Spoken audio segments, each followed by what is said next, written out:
Jam-packed to the rafters, let's go up to our ring announcer. The following podcast is scheduled for one episode and is our Vantage Point, the Retro Wrestling Podcast. Outside, we couldn't see it from our vantage point.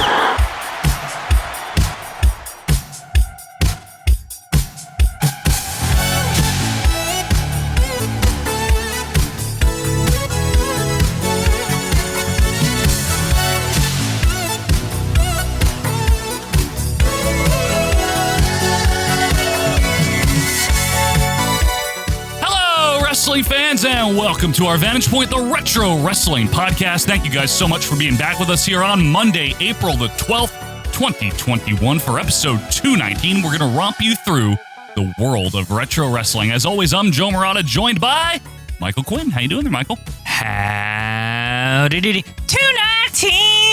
Thank you very much, Quinn. The tradition continues here. Yep, Yeah. it's done. It's done. It's done for this episode now. How you been liking the warmer weather, Michael? Finally, spring seems to have taken hold here. Honestly, I feel like it can't decide what it wants to be. Yeah, I know. Kind of like the weather at WrestleMania, right? Which was definitely the last 2 days. And also, how about Vince intro, right? Quinn, yeah, in the script. Yeah.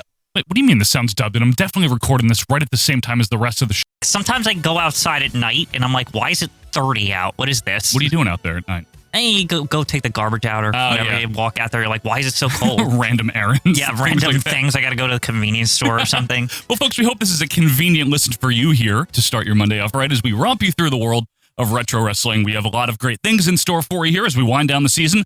But before we get to any of that, why don't you wind up and go over to Twitter at OVP Podcast. The reason you might want to do that is the Retro Wrestling Clips. Quinn, the daily drama-free clips. Daily dozen. The daily dozen, No basically. dramas. No dramas. Daily no dramas. Just old wrestling clips, and people really like that. So you can follow us on Twitter at OVP Podcast.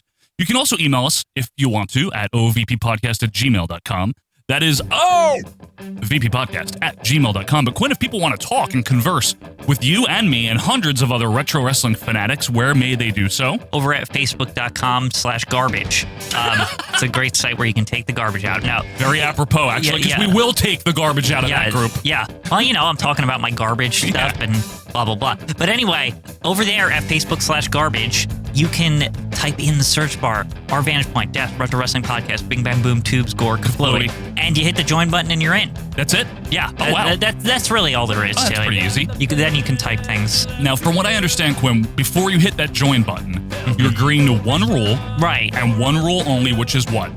Don't be a dunderhead. Don't be a dunderhead. And all that means is don't be garbage, okay? Yeah, don't be garbage over at facebook.garbage. Yeah, just be respectful of one another. You can disagree as much as you want about retro wrestling. That's kind of what we do. We agree, we have fun, we reminisce, we ask questions about things. You know, people get actual answers to things they didn't know. It's true. It's very informative. It can be very informative. Just don't be the garbage people, as Santino Morelli used to say. Don't be the garbage people. You are the garbage people.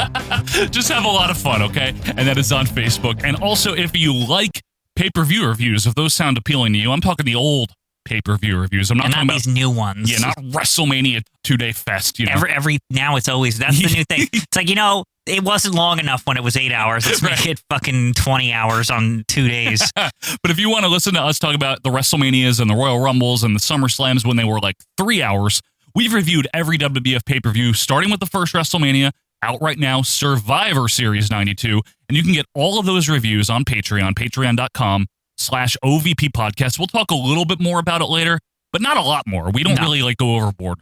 But if you want more content, you like our show, patreon.com/OVP Podcast. And now, Michael. Yes. This is the second to last segment. Really? Yeah, now? this season, the opener we've got. And what we've been doing, folks, if you're just joining us for the first time, is we've been taking things that might not have the best reputation or that maybe were slighted in some way, shape, or form, and we've been defending those things. We've talked about Sid.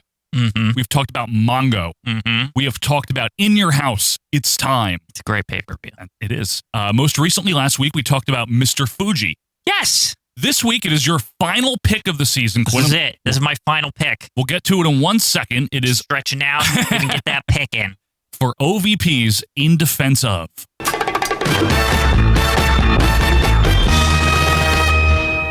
Mr. Quinn, what are we defending today? Well, it's really very simple. It's a little promotion called WCW. Okay. World Championship Wrestling. Now, It's a great promotion. Quinn and I have a gentleman's agreement here that Yeah. I'm going to let you just say what you want to say. I'm not going to really challenge Okay. you. I'm going to be fair. But I mean, you're supposed to be defending also, right? I mean, that's how this works. I guess so, huh? All right. So first of all, just starting. We all know what WCW is, I would think. Right. What are you defending it against? So really what it is that I feel that when I look around on the internet, and it was especially during a certain time period, and I think it's always persisted afterwards, like right after the fall of WCW, All right. there was this consensus that WCW was never, ever good. Like everyone's basically judging it off 1999, 2000, and a little bit early 2001. You cannot deny that fucking WCW sucked.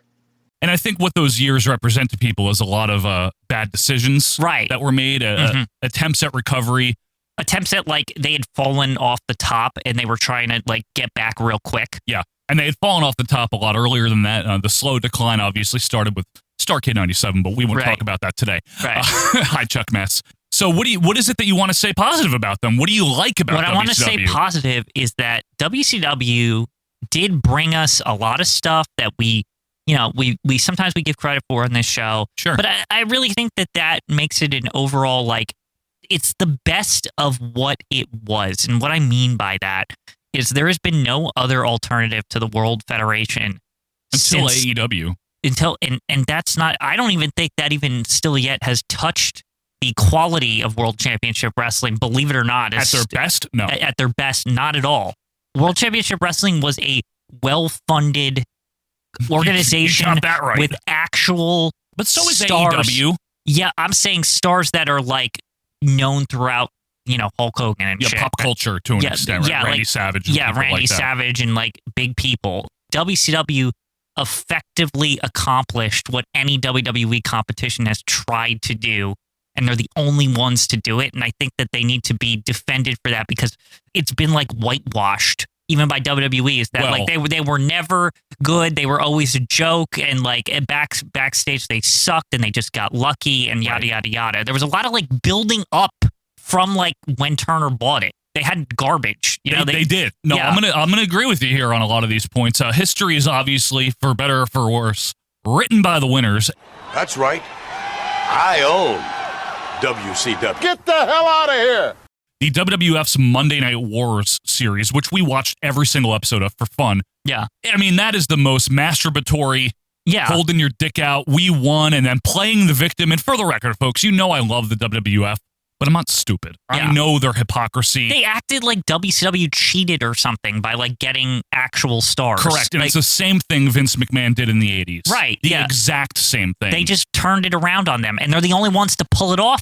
Yeah. What WCW did is they overcame incompetency. And then this Right. is true. They really Okay? did. Whether Ted Turner owned it or not, you still have to have people within to run the company of WCW. And they tried their Jim Herds. Yep. And he really pushed to make it a clone almost of the WWF's early 90s product. Introducing first from Web City, weighing 238 pounds, Eric Naman. And that didn't work that well. Then they had Kip Fry, who tried to pick up the pieces of that. Yep. Then they brought in Bill Watts, who was a totally different mentality. It's like, let's make it the UWF, basically. Correct. They hit upon a man that actually somehow was able to balance, whatever you think of him as a person, whatever your opinion is, he balanced the business end and the creative end in a way where it was profitable. Forget the on-screen product. Forget the backstage Right. drama. You know, He made them money. He made it a successful company. And we're talking about Eric Bischoff, who's going in the Hall of Fame this year, I heard. And deservedly so. Yeah. Honestly. He's the only one to beat them at their own game. Yeah. Like, he's literally the only person, like, from a leadership perspective. And from a rating standpoint, which Yeah. is where he beat them, right? And Yeah. from an awareness standpoint. Yeah. And that's forget what you think of what you prefer from day to day, week to week with Raw and Nitro and everything. Eric Bischoff was hugely instrumental in bringing in Hulk Hogan, Right. Randy Savage. The list goes on and on. I mean, throughout the 90s, but those two names right there are huge. I think what Bischoff did more effective than anyone is he read the landscape of the business in general, and he understood it. Correct. From like an executive, like, this is where we're steering the ship. Maybe he didn't know all the granular details going on under him because WCW was a very, Poorly run company. It was very corporate, meaning there was all these little silos in all this shit, right? Yeah. So Bischoff, but he was very good at steering it towards, no, we got to be innovative, but we also have to know like what wrestling fans want. Yeah. He did like studies and stuff about like what is the thing that keeps a wrestling fan on watching is unpredictability. I remember him saying that they did like a focus group, like what is the number one thing that keeps the fans coming. Right, and rightfully so. Nitro was the hot show for its first couple of years because of that, and I take nothing away from WCW for that, because if you flip over to WWF, honestly, when you've got like Aldo Montoya, and that's nothing against the man, when you've got Isaac Yankem. Your personal dentist, Isaac Yankem. That's right, he's my hero. Listen, these are fine athletes, but there's nothing compelling on WWF for a good chunk of this. So it wasn't, it's a combination of WCW doing the right thing at the right time with the right people, and WWF sucked an ass creatively. Yeah, for a period of time too. It's not all that too. I think this segment's more about WCW than it is what the WWF did. One piece of it is that they're the only successful competitor ever, right? So, which again is not. It needs to be defended because nowadays it's like, oh, they were run like shit and they sucked ass, and always, and they were always bad and they just got lucky. There is some truth to the fact that they were run like shit and they were successful despite that. But I want to give them credit for doing things that not necessarily were like getting Hulk Hogan. Like, for example, you're wearing a shirt of Mongo. I absolutely am right now. This is true. Reggie White wants to come into the ring in the WCW with Mongo. It's things like this where they would just find people that I've never heard of in my life, like the cruiserweights, and like that was a big idea. They would interact with celebrities and see if they wanted to wrestle. That's one of the other things, you know what I yeah. mean? Like they would reach out. They seem to have some kind of connection via Turner through media figures and stuff. Like a lot of the celebrities they were bringing in were stuff WWF wouldn't even get close to. Yeah, but to be fair, and again, I am defending WCW, but to be fair, WWF brought in Lawrence Taylor. Right. I'm just pointing out that like it felt like they were using almost their like TNT connections. I see a lot of NBA people. Rodman and Malone. Yeah, like NBA people. Which Jay Leno. Yeah, Jay Leno. Leno's gonna make a cover. 1, 2, 3. Jay Leno wins it. Jay Leno wins it. Say what you will about that. That made people watch. He's on friggin' late night every single night of the week. It'd be like having like Johnny Carson wrestle in the 70s. I'm just saying, like, it's the same thing. I do not like Dick the Bruiser. Yeah. That's the worst Carson ever, by the way. And that would have probably been the biggest selling wrestling thing ever. Right, Johnny Carson versus Dick the Bruiser. Yeah, like I'm serious. Book it! But my point is that, like, I'm just defending WCW for trying different things. Like we said, before just now, the cruiserweights. Like, nobody was really doing that. And that's one of those things that has stood, I think, the test of time. It's been 25 years or so since they... No one's matched it. I agree. They had Rey Mysterio, one of the best wrestlers, probably pound for pound, in the world during that period of time. Nobody knew who the fuck he was before that. Outside of ECW. Eddie Guerrero. Eddie Guerrero was another big launching point. Dean Malenko, no one would know Dean Malenko. Yeah. Honestly. Ultimo Dragon. Nobody Dragon. in America knew who that was. Juventud Guerrera. Yep. Is another one. Yeah. La Parka. Yeah, Hypnosis or Psychosis, right? All these guys, nobody knew who these fucking people were in America. No, I agree with you. And Bischoff, and the WCW over there, they took a chance on it and they won. Another thing I want to give them credit for is I thought that their television and U.S. title divisions were very stellar during their hot period. There was a period of time where they treated everything as if it was important. Maybe the announcers didn't all the time constantly talking about the NWO. Right. Another thing I want to say about them is that unlike WWE, they acted like their minor shows mattered.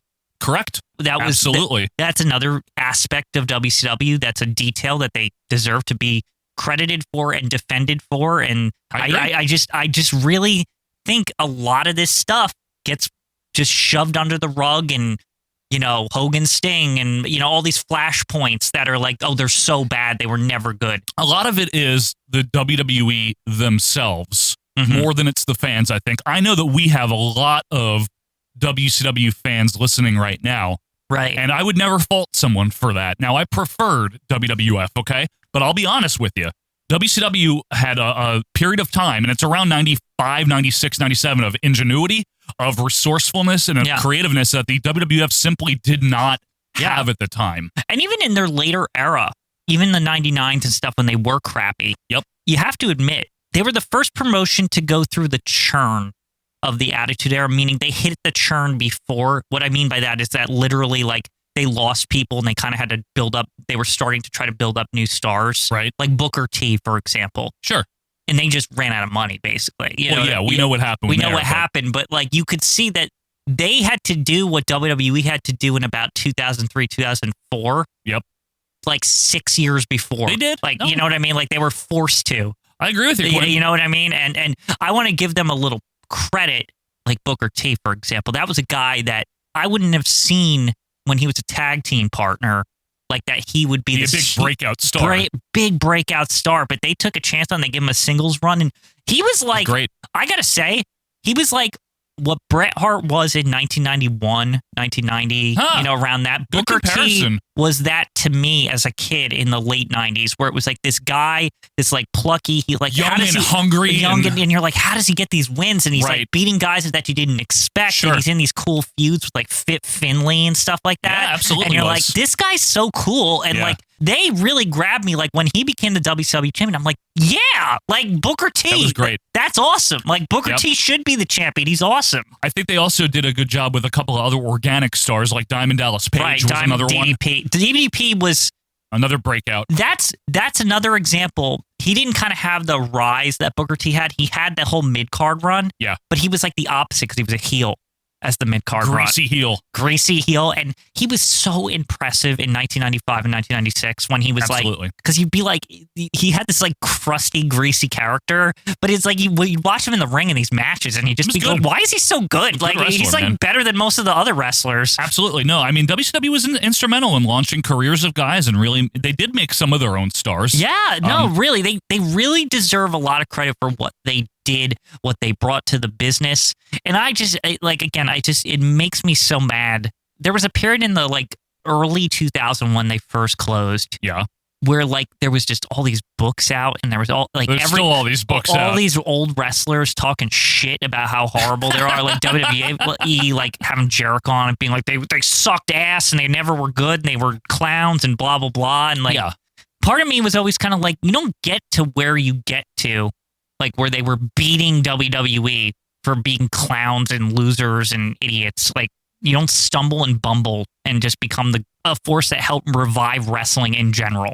Oh, I mean, definitely WCW brought wrestling. It was short. It was a short period of time. Right. But they brought wrestling back to the mainstream to a degree before WWF did. Right. That is true. Yeah. Undisputably true. I'm talking about 96, 97, Yeah. when they brought in the celebrities, 98. WWF obviously caught up quickly, and we know that. And we're not here to really talk about WWF's side of things, right? Right. And we're not really here to talk about what went wrong with WCW. That's a different segment we did a few seasons ago, right? The what went wrong segment. But this is what they did. They did a lot of things right, and they did a lot of things that were, I don't know if it's revolutionary, but maybe transformative right for the business. They did stuff that still, lasts today. For example, how the show is programmed. Meaning by like going to commercial breaks and trying to keep the audience compelled. Like you still see the stuff that WCW innovated with, trying to make something really, really compelling going to break, or like timing things and being on at certain times. Like that stuff still persists. Sure, and that's just that's a TV programming mentality Right. that they carried over into wrestling. Right, exactly. Which, I mean, WWF was good at in their early days Yeah. too, when they were on cable and things like that. No, I agree with you, Quinn. I know there's a lot of things we could say about WCW. I'll just tell you a few things that I really like, and then I'll give you the last word here. Some of the things I really like, and you never hear me say this, so if you're interested in what I really think about WCW, I thought it was a great alternative to the WWF for many years that I watched wrestling. Yeah, I agree. And I was one of those channel flippers. Mhm. And there's a period of time where I can honestly tell you, and it's probably around 96, 97, where I watched Nitro maybe 60-40 more than Raw. That was me too. There was at least a year or two period. Yeah. Where it was just better. It just was better. It was Yeah. more compelling. Raw was taped. Raw fell flat. Raw Yeah. felt stale. Raw felt like I go to watch the Aldo Montoya matches during the commercial break on WCW. Correct, right? Yeah. There wasn't much compelling on WWF, but over on Nitro at the time, like Quinn said, you had interesting characters with the cruiserweights. You had familiar faces such as, let's say, Mang and the Barbarian or the Nasty Boys, people you knew from WWF. Mhm. I was least interested in the NWO. Yeah. And I really do mean that. In 97, 96 I was. To be fair, yeah, I was just going to say, and we didn't even didn't need mention to. the That's NWO. the obvious. Right, because That's the the NWO obvious. is linked to good and bad. Correct. And I do want to say, though, that shit blew the fuck up. It's not just getting Hogan in 94. No. It's turning him heel and doing the NWO. Yeah, and getting Hall and Nash and what they did with and them. that's something that, to this day, I pine for something that could fill that void. They've never really scratched it. no. Like where it's like, this is so interesting. It was. It was like all these guys that are big stars and they're all combined in this one thing and they're big assholes and they're like, we're better than everyone. No, I mean, it was Don't very... fuck with us. Like it was huge, Yeah. Quinn. It was huge. And I don't know that we'll ever see something like that again.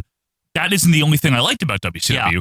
I liked the alternative it provided. I liked the excitement that you felt when you turned on Nitro. Yeah. Oh, I used to watch Thunder when it started. I watched Thunder for about a year. Yeah, and that's one of you just said the excitement you felt. That's like one of the programming aspects I liked about WCW that did carry over to WWF. WWF in the 90s specifically, the crowd didn't feel, it just felt like something in the background. Oh God, yeah. And like WCW had this, I don't know how they achieved it because I still watch those Nitros to this day. And I feel like I'm watching a live basketball game or something. Like when I watch an old Nitro from like their glory period. Like 96, 97. It feels like everyone is having fun. The crowd is electric. They're paying attention to the wrestling, but there's just this like... Just a buzz. There's a buzz in the Yeah. crowd. Like maybe when there's an undercard match that they're not interested in, they're still humming and buzzing Sure. and almost you can tell they're thinking, oh, when's the NWO going to come out? Or like, Right. when's somebody going to jump off some shit or whatever? Like, you know what I mean? It definitely felt fresh, and I would say, here's my last word on it. Yeah. You know the vibe and the feel that WWF was going for with the early Raws in Manhattan Center, right? I think Nitro, for a period of time, did that, but did it better. I agree with you. You know what I mean? I absolutely agree with you. WCW had a few really good years. Mhm. That's what we're kind of here to talk about, what they meant to the business. I think they're sorely missed. I think WWF's creative went in the shitter after WCW was bought. Yeah, I want to close this segment out with just saying, like, they are the biggest missing factor, and their being missing is the driver as to why wrestling's been on a slow decline since 2001. Yeah, especially why WWE has kind of rested on its laurels for 20 Right. years. And the problem has always been is that everyone has always tried, and I want to put this out there. If there's any wrestling companies listening or anything like that, Yeah, wrestling companies. You know why you're not able to compete with WWF? Quinn will tell you why. Because WCW was doing different shit that was like actually compelling. They hit on something that they said, what is the WWF not giving us? And that was their strategy. That's a good point. Nobody's tried. Everyone's tried to be WWF Junior since then. Good point. No, I mean, they you're don't try to do what Eric Bischoff did. You're Eric Bischoff said, oh, they're doing this. Okay, they're not doing that. We're going to do what they're not doing. And that was what they did. I can't argue that at all. Everyone tries to be WWF Junior. Do what they're not doing. Don't do what they're doing and say you're doing it better. I think you couldn't have said it better, Quinn. And WCW had a good period of time where they did that. Then they tried to do what WWF Yes, then was they tried doing. to be WWF Junior when they were on the decline, and it 99. failed, and it collapsed the company. The hardcore division is always our funny emblem of that. Every you know time what I mean? you try to ape what they're doing, it doesn't work. WWF at that time did the WWF better than anyone could, but WCW did certain things in the mid-90s and into the late 90s that were way ahead of what WWF was doing. Right. And I think that's a great way to close that out. Just if you want to start a wrestling company tomorrow, just watch WWF, take notes, and write everything they did and do the opposite. Yeah, I mean, you know what I mean? They forced WWF's hand. They forced them to play catch up. They forced them to change. And that's the thing. If we need a company that forces WWF to change, it's usually going to be for the best for everybody. Right. And that's what is missing That's right what now. WWF did, or WCW did. I'm sorry. You know what, Quinn? Great pick to close out this segment here. Obviously, we'll have another one next episode. But you know what we also have coming up, Quinn? What? The Royal Rankings, the final rankings of the season. Yes. That is coming up. Oh, so, big time. folks, let us know, first of all, what you think about WCW. Let us know your memories, what you think they did for the business, what they did right. You can let us know that, of course, on Twitter at OVP Podcast. Shoot us an email or join the group. But Quinn, like I said, when we come back, the final two come out of the tank.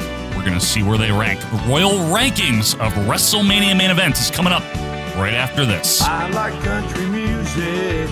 I love country girls. I like Willie Nelson. And don't forget about Merle. There's only one thing that I hate.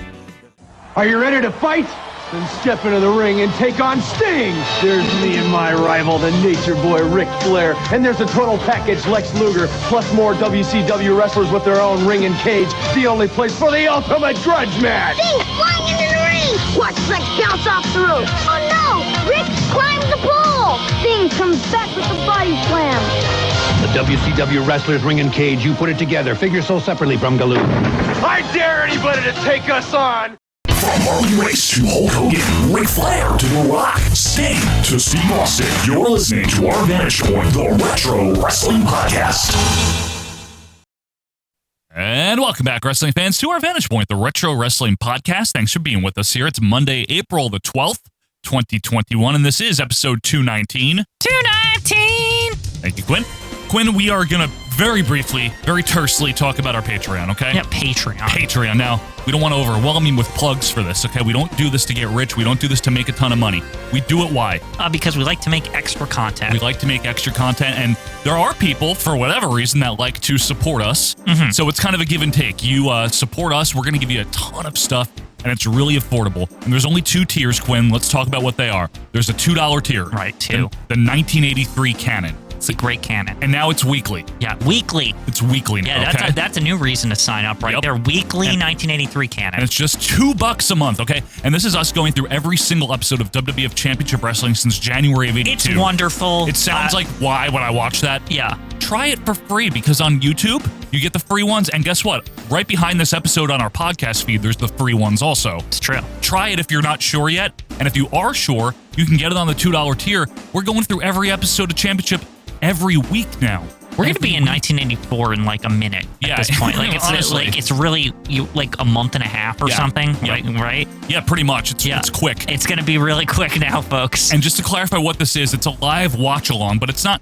we don't even call it a live watch along. It's a live review because we're literally, you hear it or see it along with us. Also, you get to hear all the ancillary stuff. It's a fun time. Like the Carvel lady and things. It's like an hour. It's not even that long. You'll have fun doing it. And then the highest tier we do, $5. That's all.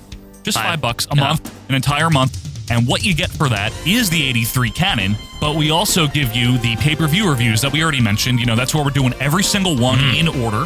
They're usually like 3-hour shows, sometimes longer, and we go through every detail of the pay-per-views. It's a really fun time. Those come out once a month. Right now is Survivor Series 92. For next month, for May, the biggie for me, a sentimental favorite, Royal Rumble 93. So I want to comment on that sentence, but we haven't watched it yet. We haven't watched it. Yeah. So basically, if you want to get caught up and see what we think of all these pay-per-views, you'll be right there ready in May for the Royal Rumble 93. And then the next month, WrestleMania 9. Oh, boy. Can't wait for that one, too. Again, that's patreon.com/OVP podcast. If you want to donate, maybe try it out for a month. Just see what you think. You can sign up right now. Check it out. Get the extra stuff. If you don't like it, you just cancel it. It's fine. And if you don't even want to sign up, guess what? That's okay, too. We're not mad. We're not offended. We're not begging. We won't knock on your door or anything. No. And also, try Sea Howard Violets. Excellent. They're very good. So with that said, Quinn, it is actually the final Royal rankings of the season. This is a big one now. This is going to establish for all times the greatest WrestleMania match ever. Right here. Main events. Yeah, main event. Yes. Match. So, what is the Royal Rankings Royal Flush? Well, if you're new to the show, each season, before the season starts, we ask you, the fans, to give us a list of your top 10 of something and your bottom 10 of something. And by the way, go over to our Facebook group and vote for next season. Vote. Okay? Put your ballot through. It's still ongoing right now. You can still vote right now. But anyway, once the voting is complete, our chief statistician, Joe Merkel, takes all of your votes. He compiles them into 2 separate tanks, one for the best, one for the worst. And each week we pull out 2 at a time and we rank them. The best is the rankings, the worst is the flush. This is a rankings week, okay? And at the end of the season, what we have is the definitive certified organic, baptized, non-GMO, USDA certified organic and healthy best and worst WrestleMania main events of all time. There's 8 on the board right now, Quinn. Mm-hmm. The final 2 are coming out. Let's run them down. Let's run it. Number 1, Hogan Andre, WrestleMania 3. Of course. Number 2, Rock Austin, WrestleMania X7. X7. Number 3, Savage Hogan, WrestleMania 5. It's a biggie. That is a big one. It is. Mega Powers explode. Mega Powers did explode. Number 4, Rock Hogan from 18. Number 5, Undertaker Shawn from Wrestle 25. Still pretty low ranked, huh? Right in the middle. That's pretty good. No, it's good. It's just it's surprising. You want to put it over Savage Hogan? Number 6, Batista, Orton, and Daniel Bryan from Wrestle 30. Savage Flair is number 7 at WrestleMania 8. And on the list at number 8 is Brett versus Shawn from 12. We always laugh about it because, I guess it's just not our favorite. It's really WrestleMania not. event. Yeah, definitely not. Which is so funny. Like, if you think about it, I know. It's like should be the dream match. But it's really not. Yeah. Now, before we go down to Howard Finkel, just to clarify here, maybe again, this is your first time. This is not just what turned out to be the best wrestling match within the ropes. It's not what you might give the highest star rating to.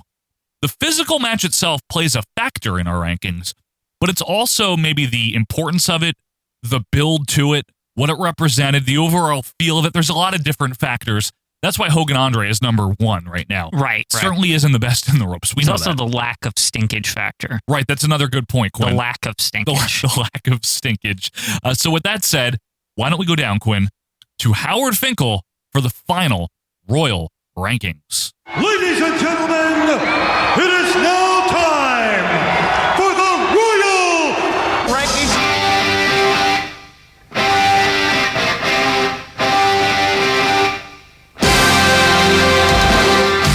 The irresistible force meeting the immovable object. Steve Austin just held the rope for Vince McMahon. Batista's got a tap. Look out, the big splash. 1, 2, and down. World Wrestling Federation title currently held by that man, Ric Flair, and the Macho Man wants it back. Michaels caught him midair. Tombstone. This is what we've all been waiting for. The Mega Powers will explode.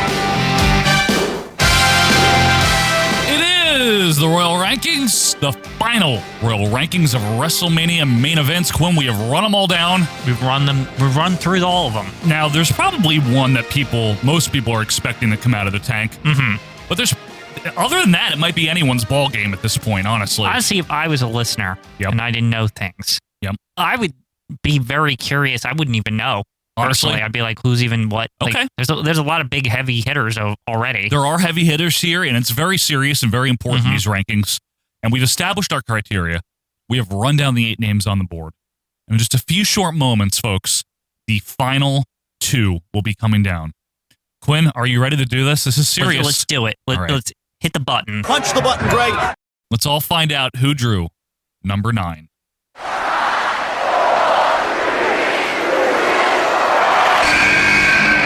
Upon the examination of the galaxies of space, images begin to appear. On the examination of the galaxies, Quinn. Wow. This is a big one. This is a huge one. Yeah. Ultimate Warrior, Hulk Hogan, champion versus champion. Title for title. It's WrestleMania. It's the ultimate challenge. That's right. Now, I want to say one thing right off the bat here. Go ahead. To me, something like this should always be the main event of WrestleMania, like the champion versus champion match. Like, I don't know. To me, that should be what WrestleMania should always culminate to. Is that whoever the one champion is versus the other champion. They have 2 world titles now. I've said this to you for years. Every year it should be like the Super Bowl, and the 2 best champions fight each other. They'll never do that, but I understand your point. You know what I mean? I It just do. seems like they call WrestleMania the Super Bowl. Well, the Super Bowl is the battle of the champions every year Good point. in real life. Good point. All right, so Hogan Warrior doesn't actually need a lot of background, which is why I like it so much. Right. Because there's no real major angle here. They just used the existence of each. Yeah. That was enough. Well, that's why it's good. The 2 strongest forces in the universe, Joe. That's what I'm saying. But the quick background, Hogan had been Hogan, in the WWF since January 23rd, 84. Obviously, Right. Hulkamania. He was born. It was a big moment in all of things. Champion for 4 years. Yep.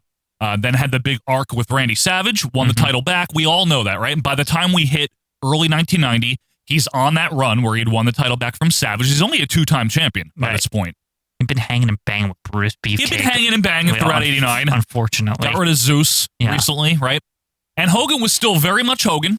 in early 90. I don't think we can disagree. Even when we did our pay-per-view reviews. He's fine up to He's that. good. Well, you know. He's a little handy. It's starting, let's put it that way. But he's still very much Hogan. Yeah. Very over. Very much still the major draw of the company. No disputing that. That's true. He absolutely is. However, since late 87, a guy by the name of the Ultimate Warrior had come in from parts unknown. Yeah. Which I think is near Arizona. Or space. Maybe. He took a spaceship in. Yeah. He talks about spaceships sometimes. He does sometimes. He kind of started a little bit under the radar, but by mid-88, he was picking up some steam, right? And then he was the guy, the mystery opponent for Honky Tonk Man at SummerSlam 88. Right. Charged out into MSG, beat the shit out of Honky, 30 seconds, ended that reign of terror, new Intercontinental Champion. Holy shit. And I want to say, from that point forward, that guy was like Mr. Pay-Per-View, and we covered all of it. Like, every time he's on pay-per-view, it's awesome. Yeah, this is true. It's so good. Especially Wrestle 5 and SummerSlam 89. SummerSlam 89. He's great at both of those. This is the crazy part. If you go back to our pay-per-view reviews, I'm not trying to spoil anything, but or plug anything. I know you're not. That's like one of the only 5-star matches we have in the early pay-per-views. I didn't give it 5 stars. I thought we did. I didn't. I thought both of us did. I didn't give it 5 stars. It's one of the only ones I did. It's not a 5-star match to me. The Rude versus Warrior is like, it's unbelievably good. It's really good. No, SummerSlam 89 match is really good. You at least were above 4 stars. It's like one of the highest ranked matches. Yes, it's very high. Yeah. It's very, very good. Yeah. And Tony Schiavone's excellent. Tony Schiavone's great at that He one. really is. Yeah. Drops it down! The Warrior! Rolls it over! So the Warrior is, and this is, I'm spitballing this here. I don't have figures in front of me and all this stuff, but I would imagine that Warrior is probably the number 2 star in the company. I don't see how he couldn't Definitely be. very popular with the children. I would say probably on the schoolyards around the nation, it was, are you a Hulk fan or are you an Ultimate Warrior fan, right? A young Tony the Body Kirkett, was very impressed with the Ultimate Warrior. Yeah, there. but then a young Josh Kuhn will say, no, it's Hulk Hogan, brother. And that's the best part, too. Right, yeah. They're both mega faces, right? Yep. They're friendly with each other. They don't have that much to do with each other. So we hit the Royal Rumble January 90.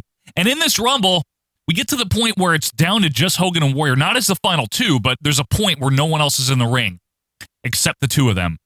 And once again, Tony Schiavone and Jesse Ventura are tremendous during this. Remember, Tony's like, oh my God. Yeah, it's good. It's really good. Hold on to your seats! This place is going to explode! And they have their double crisscross and no real advantage here. And but I mean, I think just the fact that they were interacting in any way where they're not teaming, they're like actually fighting each other was huge. Like, this is insane, right? You know, that like usually faces don't even fight each other. No. There's always like a lame tag team. It's like, we're trying to be mega powers or whatever. Right, and it's like, no. So they square up just a tiny bit, but then the next Saturday night's main event, they have a tag match against the Perfect and the Genius, and which is just a funny tag team. They're great. And Hogan and Warrior get into a slight tizzy. Right. And they get in a couple of more like weird confrontations as the weeks goes on, where like Hogan would save Warrior, but Warrior would get upset. They don't trust each other is the bottom line. They're like, what is your ulterior motive here, right. basically? They think you're saving me, but that's because you're a face. So, Yeah. But I don't think you really You don't like me. Yeah. And Earthquake had the brown, which really made things worse. It was very upsetting. This is before Earthquake was very smiley. Right. He was very brown. Yeah. So finally, Jack Tunney announces that at WrestleMania fucking 6, champion versus fucking champion, title versus fucking title. All right? That's real. He said all of that. Yeah, no, he said the curse words. Yeah. On April 1st in Toronto, Canada at Skydome, the World Wrestling Federation will present WrestleMania. At this time, I am happy to announce the main event in which World Wrestling Federation champion Hulk Hogan will meet the Intercontinental champion, the Ultimate Warrior. And that's really all you needed. You didn't need some long, elaborate thing because there's 2 factors here, Quinn, and you touched upon it. Both guys have major fan bases. Yeah. Face versus face is something that WWF barely did, let alone in the main event of a WrestleMania. Right. This was not doable. No. But you also have another factor. Hulk Hogan never loses. Uh-huh. When he does, it's chicanery. Yep. Ultimate Warrior never loses. The one time he did, chicanery. Right. So both of them just never, ever lose. And then I want to say, really visually, the most important factor to me is the belts. The fact that they both have belts, I don't know what it is about this. I just see the poster. I see them both wearing fucking title belts. I'm like, well, this must be important. Like, you don't even have to know about wrestling, right? Like, you could be like, because in boxing, that's always a thing, too. It's like when two champions are fighting each other. It's like, well, these guys got to be fucking good, right? They got belts. Like Tyson versus Spinks from 88 there. That was like a big one. And you got all the, like in boxing, I know this is really stupid in boxing, but I love when they come out with the managers and both guys have 73 belts. And like people are like dancing around them with like title belts. Like Cornette did with Severn. Yeah, but in boxing, it's way better because there's like hype men and there's like 6 of them because usually you have like 25 belts because there's 700 boxing associations. So it's like, it always looks very impressive to me when like a guy's standing there, he's not even wearing the belts, but all his like hype men are like holding them up and he's like, yeah, look at this guy beat everyone. And they're like, this guy beat everyone too, so fuck you, you know? And that's basically what we have here. Yeah. Only one belt for each guy, but and then visually looking at it, they look like they're straight out of a comic book or something, these two. I mean, whatever they were putting in their bodies to look this way, I don't really care. They're taller than mountains on the cover of the tape. They're both bizarre people, like their promos and stuff. Like, Hogan's out there, Warrior, we know where he's out, but I mean, holy shit. And the promo buildups were just crazy. Insanity. Yeah, they're just it's both of them in overdrive with their like metaphoric promos. Like not like Hogan like steps away from his usual like, you know, dudes, I was on the beach and all this shit, right? And he starts stepping up the more like WrestleMania 4 style shit. And then Warrior's like countering with his usual nonsense. You know, the whole plane. Yeah, there's planes and spaceships and things. Yeah, it's like step into the cockpit, Hulk Hogan, you know, that shit. Take controls of the yoke, Hulk Hogan. Yeah, it's all that. As you realize, all that is left is total self-destruction. Do you, Hulk Hogan, show self-pity? It's great. It's different. It is different because normally Hogan's fighting either a big fat guy, right, or somebody that turned on him. Yeah, savage, like somebody his size, or somebody like that, or an annoying people like DiBiase or Piper. But he's never fighting someone that's not a big fat guy that might have a chance of beating him. Right. Like this guy, the Warrior, conceivably, the Ultimate Warrior could beat Hulk Hogan. It's not like out of the realm of possibility. However, I want to say this. I think even a lot of Warrior fans were surprised at the outcome of this match. Maybe. At the end of the day. Maybe. Yeah. Maybe a lot of Hulk Hogan fans were too. Now, we don't need to go into huge detail on WrestleMania 6. We've talked about it a lot on this show.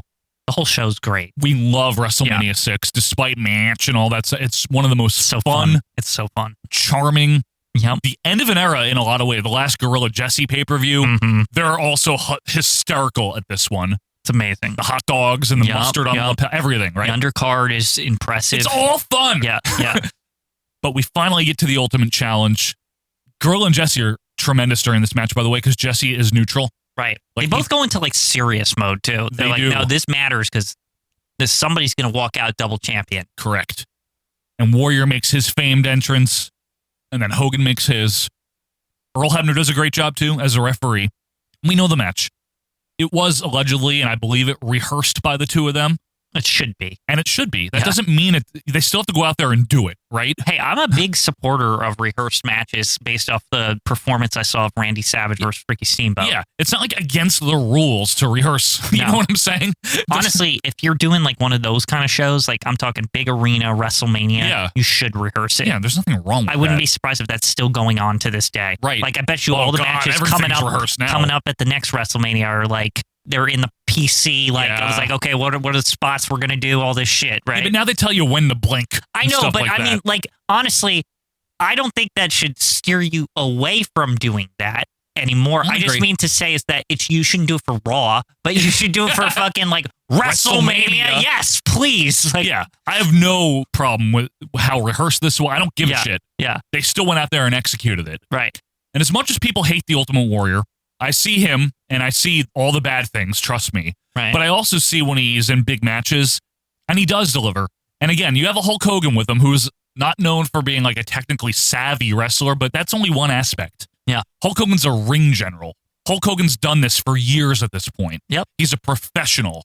And he went out there and he delivered too with the Warrior. But you know what I think that the Warrior brought out in Hulk Hogan, weirdly, is that the Warrior was on this, we reviewed all of it, he was on this like weird hot streak where like all his matches seemed so good and important and stuff. Yes, because of Rick Rude's, the feud with Rude. Yeah.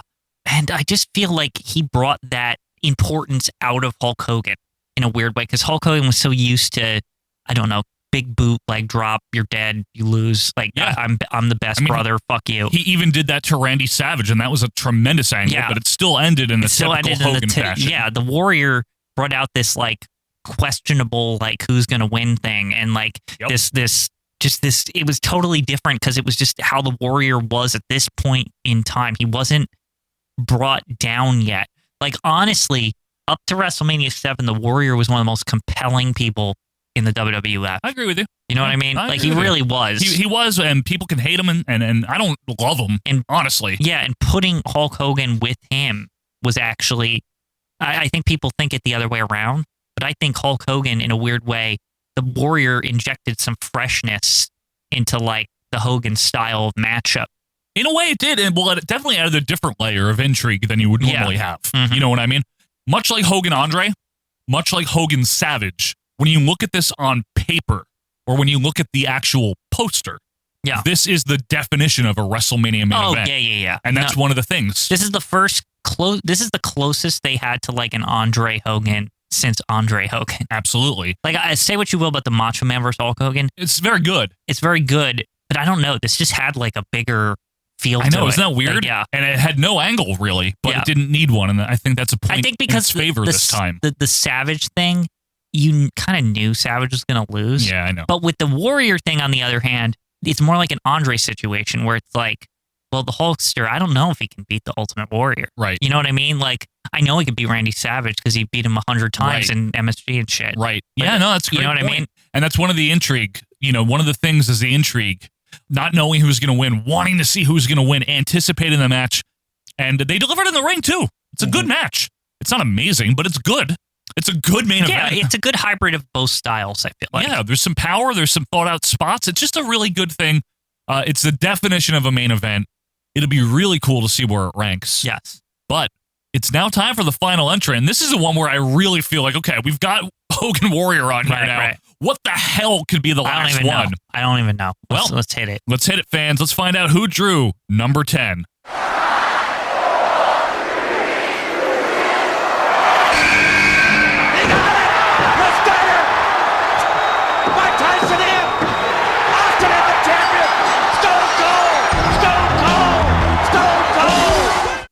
Shawn Michaels, Steve Austin, WrestleMania 14. Quinn, what are you thinking? A historical match, in my opinion, more historical.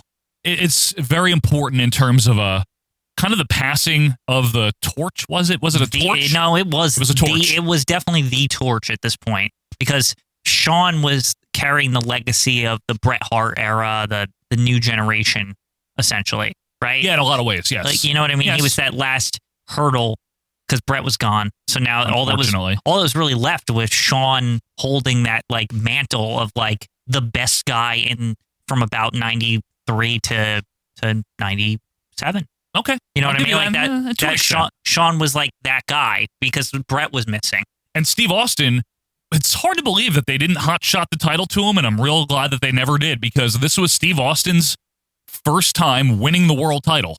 Yeah. Which is kind of crazy that they had the patience to hold out that long. Especially when they were under fire from WCW, right? 97, like, you would think, like, okay, we got to get it over to Steve Austin, right? But no, they took their time. They took their time. I mean, if you think about it, Austin's big coming out party as a face was 1 year before at this. WrestleMania 13. Yeah.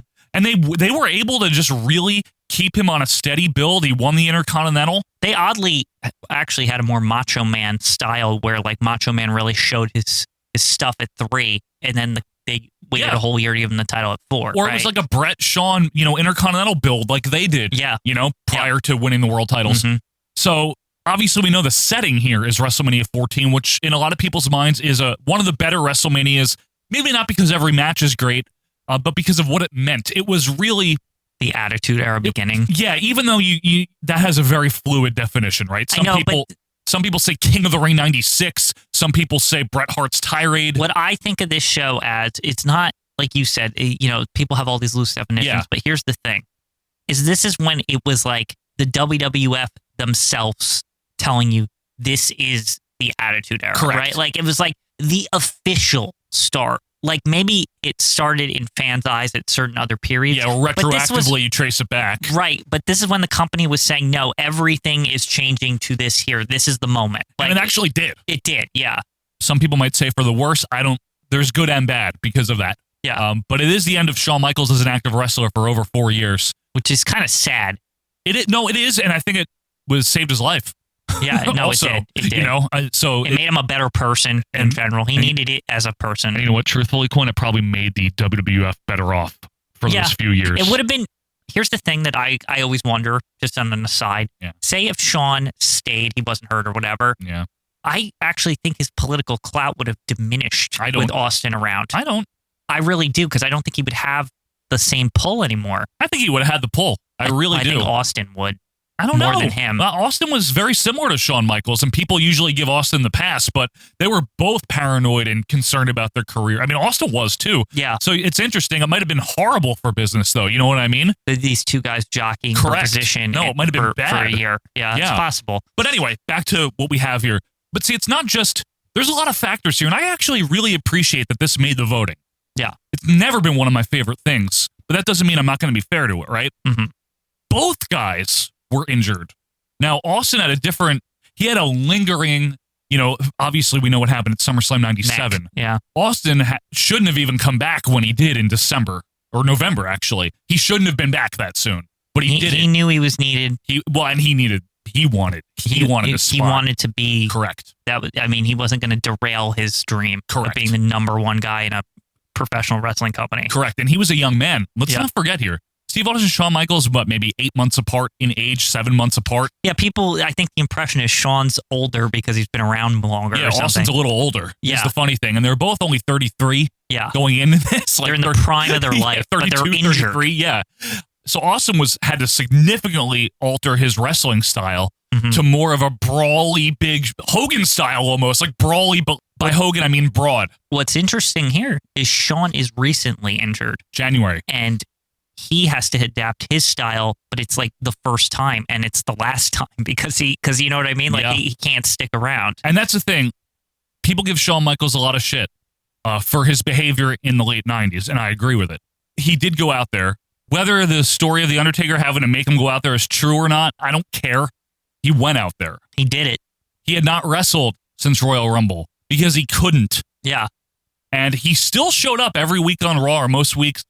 And he hyped the match up. He did what he had to do. You barely noticed he was injured. Right. I didn't notice he didn't wrestle. I didn't know. Yeah, I didn't know. That's what there I'm was saying. something where JR was talking about her hair, hair guts in the hair. Might be the last time. And you're like, what? When he says that shit, you're like, I didn't even believe him. Yeah. Like I was like, what is he talking about? Right. Like, why is Shawn Michaels leaving? You silly JR. Yeah.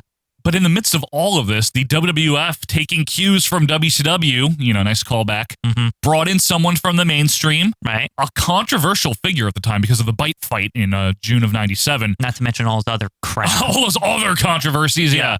We're talking about Iron Mike Tyson, right? The most dangerous man in the thing or whatever it's called. The greatest boxers of his day. Yeah, it really was. That period of time, he was hot, man. And Mike Tyson's in, and at first he's in a confrontation with Austin, and Vince is like, you ruined it. Right, and that was hot. It was amazing. But then he gets into a tizzy with Shawn and Triple H, who's really horning at this point in time. He fucking... Like, he just seems so above his pay grade at this point. He's like one of those guys that you see historical pictures, that there's like a guy that's in the background, and like you're like, how the fuck did he get here? Yeah. Like, you know what I mean? Yep. Almost like, or like one of those movies where they jokingly put a person like I don't know, like the fucking Kennedy assassination or something. Right. Like he's like in the corner. Yeah. You know? It's like Joe Garagiola watching the presidential returns with Gerald Ford. Yeah. No one got that reference, but look it up. I'm beginning to worry about you. He's just always involved. Right. And like nobody wants him there. Like, like we would have been fine without him too. He doesn't need to be part of this. I'm sorry. But regardless of what you think of Triple H, Shawn Michaels and Mike Tyson famously almost get into a confrontation. Right. And Shawn pulls off Tyson's shirt, and under it, the DX shirt. Wait a minute. What the hell? What in the hell is that? Look at that. Good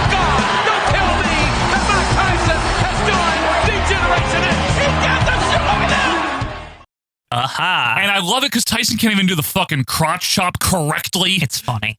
Like all like sloppy. And Mike Tyson's in fucking DX. Yeah. Now the background behind this always made me laugh too, because the funny part about Mike Tyson not doing the crotch chop right, it's like he can't figure out how to do it. Why it's funnier to me is because people have always said in real life he was like actually a WWF fan, so he looks from like from the 70s even. Yeah. And even back then he still was a fan and like watched and shit. Yeah. The funniest part to me is like when he's doing it, he looks like a kid that watches WWF a lot, like it. and that he's like, I got to be in it or whatever, and he's like doing it all like way too much and stuff. He's like, yeah, I'm in DX. Like, from what I understand too, I think that's true. Yeah, I think he loved doing this. No, this was like a dream come true for Mike Tyson. Yeah. He was a WWF fan. Yeah, it was cute in a way, right? Yeah. It really was. But anyway, we finally get there, and there's huge media attention here because Vince tried what he had done at WrestleMania 11, except this time people cared more. Right. And it was a better thing. You know what I mean? Exactly. So it's reminiscent of WrestleMania 11 in the amount of attention, except now the WWF's got a good product to support this attention. Yeah.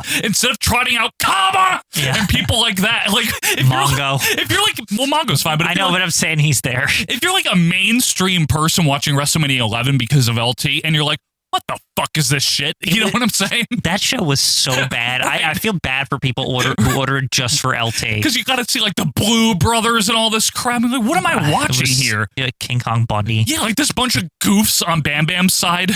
Like a bunch of clowns. But WrestleMania 14, it's silly, but it's much more compelling.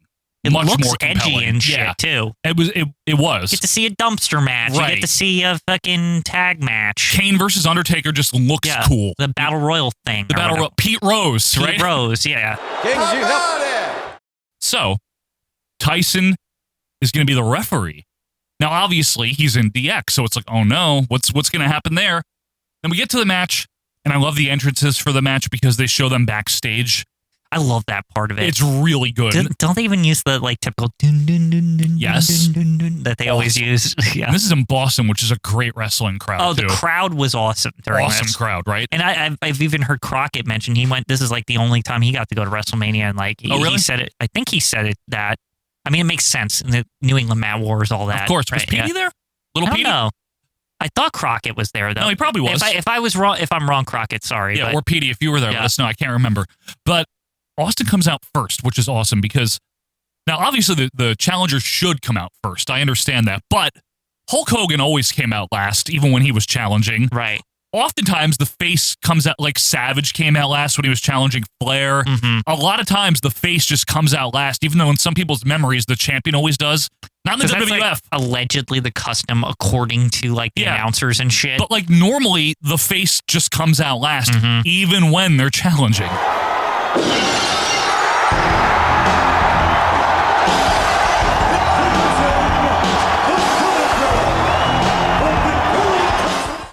Shawn Michaels with the little "This is for you, Earl," which is a nice little like real life thing because Earl had suffered an aneurysm. I like that. Yeah. He's the greatest WWF champion of all time, folks. This is for you, Earl. And Shawn probably in his mind knows, all right, I'm going to get through this and I'm going the fuck home. I'm going to give it my all. Yeah. And I'm going to give him credit. And it wasn't just the injury. I think he just needed to get the hell away from this. Right. You know It's what I true. mean? It wasn't just the injury. It was a hyper intense situation for quite a long time. And he had a lot of problems, you know. Yeah. And now the injury was actually real this time, so I appreciate him. Ironic, when he's got a real injury, he goes out and wrestles, but when he's got a fake injury, he can't wrestle. Well, fucking ironic, isn't it, Quinn? All right, that's the end of my picking on Shawn. Maybe what Brett said got to him. Yeah. Finally. Yeah, he's like, I'll show Bret Hart. It's like, he yeah. did it just to spite Bret Hart. It's like he does the opposite always. Sean's over there. I'm here in the WCW fighting groin injury or whatever. I got. Some guy with a cat mask on. Sean's out there fighting Steve Austin. I should have done that. I could have had a good match with Steve. Anyway, okay. They go out there. For all factors considered, they have a good match. Mm-hmm. I mean, it's not like a technical match. It's a brawl for the most part because it kind of has to be. Right. So I'm not going to take anything Both guys away. are fucked up. Yeah, no. It has to be a brawl. Hey, it's good. The crowd's into it. Shawn is giving it his all. Right. Whatever you think of him, he's really doing his best here. You can tell every time he has to stand up and do something, it's a problem in that match. Or if he has to bend over, he's very stiff in a lot of situations. Yeah, the way he's walking and you can literally see whatever the fuck is in his back that's messed up. You can see how he walks, how he does everything. Sometimes I'm not even certain how he's accomplishing the moves he's doing with the pain that he's in. Yeah, no, it looks rough. I don't think he's just selling. You know what I mean? It doesn't help anyone. Because when he's on top, he's still hurting. Yeah. Like, that's the thing. In every instance, even when he's supposed to be dominating, he's like, you can see him like doing this or wincing or something, and you're like, good Lord. So again, whether someone had to threaten him or not to go out there, he still went out there and he delivered, and he put Austin over clean. Right. No chicanery. He just took a pinfall for once to lose a belt. It had been a very long time, and he doesn't like to do that, and he did it. Now, Mike Tyson, notwithstanding, comes in and does like a slightly fast count, which I heard Austin complain about on one of his podcasts. He was very upset about the faster count that Tyson did. Yeah, because he felt like it tainted it. You know what I mean? Well, you know. But forget all Nobody that. cared. Nobody cared. Austin won. And I knew Austin would win going into this. I'm sure you did too, Quinn. Well, yeah. It just felt like, of course he's going to win. Time. Yeah. This should have been called WrestleMania. It's time. Thus, you have Steve Austin, and we all know what happened from there. The feud with Vince. Yep. And that is that. And they took off and made a lot of money. A lot of money. The right guy won. It was a big main event. It was not the intrigue factor of, I knew Austin was going to win, and I was 12. I do think the build around it was good fun, even though it wasn't like that. I don't think it's like the greatest build I've ever seen. It was good. But like, I just remember, like, wasn't there like some kind of warm up thing or something? Like, yes, the public workout. The public workout and all that stuff. Very similar to WrestleMania 11 because they did that with LT and Bam Bam too. Just overall, really, really, I guess, well done. Memorable. Yeah, it's not the greatest thing ever. I'll never forget watching that show. Same. Like, it was like one of those, like, it was the first WrestleMania I saw live where like it felt like a real WrestleMania, not it felt like the stuff I saw on the tapes. It had been a long time since something felt like a WrestleMania. Yeah. And this one definitely delivered in that regard, and the anticipation was there for the show. Well, I guess we're going to find out who the greatest is right now, though, Quinn. It's ranking time. Let's do it. All right, I'm going to run them down real fast here. Hogan Andre's number 1, Rock Austin number 2, Savage Hogan number 3, Rock Hogan 4, Undertaker Shawn 5, Batista Orton Bryan 6, Savage Flair 7, and Brett Shawn is number 8. Warrior Hogan is undoubtedly above Brett versus Shawn in every possible way. To discuss this. Savage Flair. I think this Warrior Hogan is better. I think it's better too. I think the wrestling match between Savage and Flair is better. Of course, but I think the drama is better. I mean, but I don't know. Warrior Hogan's like one of those, like, you'll never ever forget that match. Right. You know, it's just so big. You know what the funny part about Savage Flair they always say is that you could tell a casual wrestling fan that happened at WrestleMania. Not that they wouldn't believe you. They'd be like, oh, I forgot about that. Like, I could totally see. Yeah. You know what I mean? Part of that's the period of time. Part of that's that it didn't go on last. It was the first half of a double. Batista Orton Bryan, we love it a real lot. We love how we got there, but it's not Warrior Hogan. I love Batista Orton Bryan. Yeah. You know that. But it's not that. All right, so here's a challenge. Undertaker Shawn. Warrior Hogan's champion versus champion, title versus title. Yeah, it's better. The match is better. It's hard. You're comparing it to one of the greatest wrestled matches on WrestleMania. Undertaker Shawn, yeah. Yeah. But ultimately, that's sort of the main event. Not really. Yeah, we'll get into that in a second. It's really the thing that I think hampers it. If Undertaker Shawn was the proper main event, it would like blow a lot of shit out of the water. It would be a much bigger impact. There's no belt on the line, and there's nothing on the line, actually. It's just a match. Well, I guess the streak is if Undertaker or Shawn was the champion and a belt was on the line. Be a little bit different, wouldn't it? Yeah. It really would. Even if it was like big gold or like not the important, it just was there to say this is a world title match. Right. Yeah. Yeah, no, I know. I think Warrior Hogan goes above it. It's Warrior versus Hogan. Yep. The title for title really helps it a lot, if you ask me. The magnitude of the match. Mm-hmm. Rock Hogan's similar because it's Rock versus Hogan. You don't know who's going to win. You might think Hogan's going to win. He doesn't. They're both in Skydome. You know what's interesting about Rock Hogan? Yeah. I think it's trying to mirror what Warrior Hogan was doing. Yeah, you know I think it's like the modern, not modern, but you know what I mean. Like it's kind of like the next generation version of Yeah, except Hogan's still in it. Right. Because it's again, they're like trying to say like they're passing the torch, and this like prolonged problem we had in wrestling in general that nobody could like match what Hogan did. Yeah. And it's like every couple years after the Warrior Hogan, right. they're always like saying like, okay, this is the one where like this guy, if he beats Hogan, he's really gonna the torch is gonna be passed, right? At this point, though, Hogan didn't have a torch to pass. You know what I mean? He didn't. This isn't that. He still was okay. Arguably, I know this might sound really weird. Josh Kuhn will probably agree with you. At WrestleMania 18, yeah. Hulk Hogan was still oddly a bigger star than The Rock. Hulk Hogan. Like, I don't care. In like 2002, Rock didn't make movies just yet. Kind of, but I'm not going to touch that because I don't know, Quinn, how to qualify any of that. Okay. You know what I mean? I don't disagree with you. I'm just saying I don't know. I don't know. But Hogan's still a big name in 02, yeah. Yeah. The thing here is, let's compare them. You know, the build is very crappy for Rock Hogan. No. But it doesn't, you know what? It honestly is. It's like... It's probably crappier than Hogan Warrior. The problem is that, like we said, wasn't it like they wanted it to be Austin versus Hogan or something? Like, I think that was an idea thrown around, yeah. But the build, what I mean is, like, isn't there something to do with, like, an ambulance or hitting The Rock's car? Something, like, really dumb. All I remember about it personally is that it had something to do with Vince injecting the NWO poison Which I hate and all that the shit. rationale for that. Yeah. I really wish they would have gotten Eric Bischoff sooner. I don't even remember why he was like mad at He was mad at Ric Flair because he owned half the company. None of this is good, by the way. This is dumb. I don't care about that. It's really dumb. But with all that being said, it did bring us this. Yeah, we got here no matter what, right? I think, though, Warrior Hogan is more organic of a build. Right. And there's more, I don't know, Warrior Hogan was just so different from any of the first 5 WrestleMania main events, including Andre. And the reason why it's different than the Andre one is because Warrior was a face. Yeah. That's why. Okay, I say it's better than this. I do. Now, you know what? This might be a controversial opinion. I think Warrior Hogan is better than Hogan versus Savage. It's tough, but I think I agree with you. But let's talk. It feels bigger. Let's talk it through. Yeah, it feels bigger. That's my main argument. Savage Hogan had one of their best angles and arcs of all time to get there. Of course it did. Of course, where they got to was Trump Plaza and WrestleMania 5, which is great. I love WrestleMania 5, but it feels small. Here's the weird thing. It's not even just that. It's that Hogan and Savage's feud is personal. Yeah. Ultimate Warrior and Hogan's feud is like, it's like bigger. It's like about who's the best in WWF. Right? It's not about you stole my girlfriend or some shit. Right. You know what I mean? It's not a personal thing. It's not a personal issue. Yeah.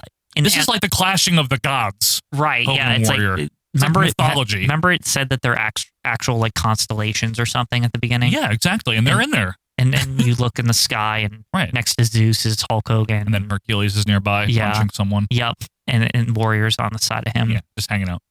You know, really, Hercules should have been like the guest ref or something, like just to mediate this shit, right? Like, well, he understands. He pulled down the pillars of Rome, of Rome, and he fought both Hogan and Warrior, so he has no prejudice. He's fought both of them already. Right. They should have, Hercules guest ref. That would have been excellent. Awesome. Here's what I think Hogan Warrior has over Savage Hogan. Mm-hmm. It doesn't have a storyline, obviously, over it. Savage and Hogan, the arc, the storyline, the story's better. The build is better.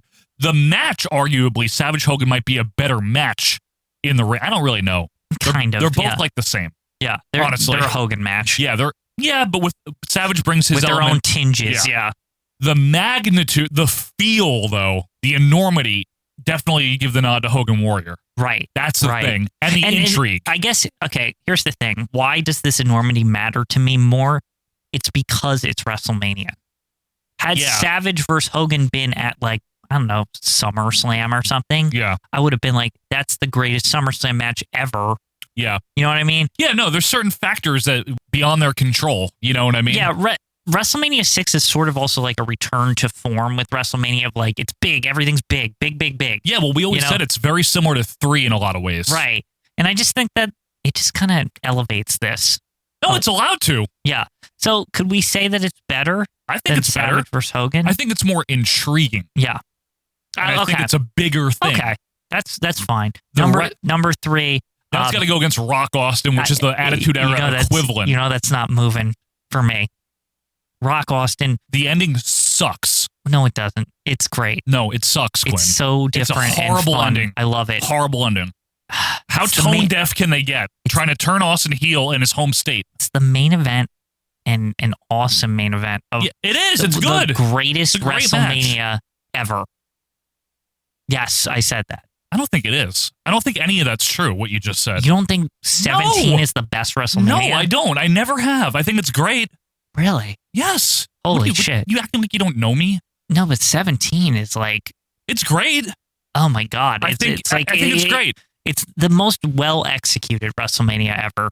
Like every single I think thing 3 goes is very off well really executed. well. I think 6 is very well executed. I think a lot of them are well executed. It's so good. I know it is. It's very good. I never said it was bad. But here's the thing. What? Hogan and Warrior. Yeah. Here's what Hogan, Andre, and Rock Austin have that's really oddly in their favor. And I don't know if this applies or not. What? In hindsight, these are like era-defining matches when you're looking back at them. Like they represent something big. Warrior Hogan does too, though. Warrior Hogan does too. But I think that both of these, the two top ones right now, are bigger inflection points than Hogan Warrior. But Rock Austin is the end of an era. Hogan and Warrior is the end of an era. Yeah. I know that. Hogan Andre is the kind of, maybe not the beginning of one, but so much as like a checkpoint or like a benchmark. Hogan of an era. Andre is more It's the comparable apex. to the other one we were just talking about, Shawn and Austin. Kind of. They're like, these are like Kind of. inverses of each other, I guess, these matches. Like A little we bit. have two right now we have 4 matches we're talking about because now we're talking about the 2 top ones, right? So Yeah. Hogan, Andre, Rock Austin, Yeah. Shawn. Yeah, but that's not here yet. We got to do Warrior Hogan. I'm just pointing I know. I'm just pointing out like how they compare to each I other, know. right? And so my point is that I think Rock Austin is the more interesting, the match is better of these like end of an era things, right? I think it's brilliant. I really do. We'd already seen Rock Austin a bunch of times. Right, and that's fine, but It's like a lot less intriguing than Warrior Hogan. sure, Right? I mean, honestly, Quinn, we'd already seen Rock Austin. but it's just it's 2 years prior to it's just- WrestleMania. I can't get over how this all played out. Yeah, no one did. They turned the channel off over the years. I watched this match over again recently. Yeah. And I still am like stunned how fucking very- compelling it Quinn, is. it's Like good. I know it's it is. so amazing. I agree with you. Yeah, like It's very good. And you know I love Hogan versus the Warrior. Yes, I know you do. But I can't. Because the match is better? No, it's all of it. It's the atmosphere. Like everything just clicks for me. Well, the Sky Dome has a great atmosphere. Yeah, no, it's great. I think it. I don't What's think putting it above I don't think. Hogan I Warrior? don't think there's a big gap. I think it's like a photo finish, and I really, really think Austin and The Rock is just slightly better to me. What, though? I've seen both these matches 600 times, and I just find The Rock and Austin so compelling the whole way through. There's like intrigue with like the Vince shit. Like you're like, what is he doing? And like, it's very interesting. And then like on top of it, it's all the like moves and shit they do to each other that has like history behind it. And like this, they can't beat each other thing is like really exemplified in this. And I love, it's even like if Hogan and Warrior are supposed to be so even, I feel like The Rock Austin feels even more even to the point that one of them has to like go to like crazy ass lengths to like beat the other. It's so cool. It's so different than a WrestleMania main event where there's like an actual like story going on at the end, whether you like it or not. There's something. There's almost like at the end of it, it's like you gotta watch tomorrow. Like what the fuck just happened? Like you know what I mean? Like this is so interesting. You know, I know it didn't play out in the way that people wanted to in the following months, but we're just talking Well, about neither did Warrior's title reign. Yeah. So we're both the after effects of these did not end up too great. The way they hoped or expected. Yeah, I agree. Which Although is I'd why argue they represent end of an era. I just think The Rock and Austin does it a little bit better. I don't know, man. I think it's a little overwrought with they can't beat each other. I mean, we've seen them beat each other before. What changed to make them now unbeatable? They've fought before. They had a we know what feud. changed. They've been feuding for years on and off. We were told what changed is Austin was slipping, and I know that. He said I I need lose to beat this Rock. guy. Yes, Yeah, I know that. I know that. And in turn, by having to cheat, it says to you this, like subtly, maybe The Rock has exceeded Steve Austin. Well, that's part of the story they're trying to tell. Yeah, exactly. It's totally compelling. I don't know. It's like Hogan Warrior, awesome, but like you said, there's not much story about it. There's not. There doesn't need to be, though. It's just look at these guys with belts. It's awesome. It's incredible. Like, it's a great moment. I love it a lot. But when I think of like WrestleMania matches, I think it's up to top. But the two that we have at the top right now are they're really super top tier to me. Like, I don't know if they can be touched. Like, I really think that your sticking point with The Rock and Austin about the ending, like, throws away how crazy awesome the whole match is. Like, even from a story perspective, like pulling the old moves out and stuff. It's like, great. yeah, like I know it is. Yeah, I don't want to be unfair. I know that it's a really well done match. And the atmosphere, the Astrodome is like electric. Yes, it is. So it even has that dome, like big arena feel to go with it to fight back.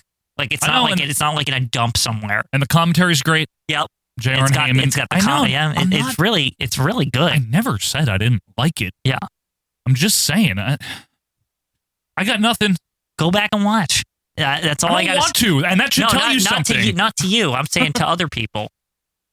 It's long. It's so long and overwrought. Oh, God. They do each other's finishes. Oh, riveting.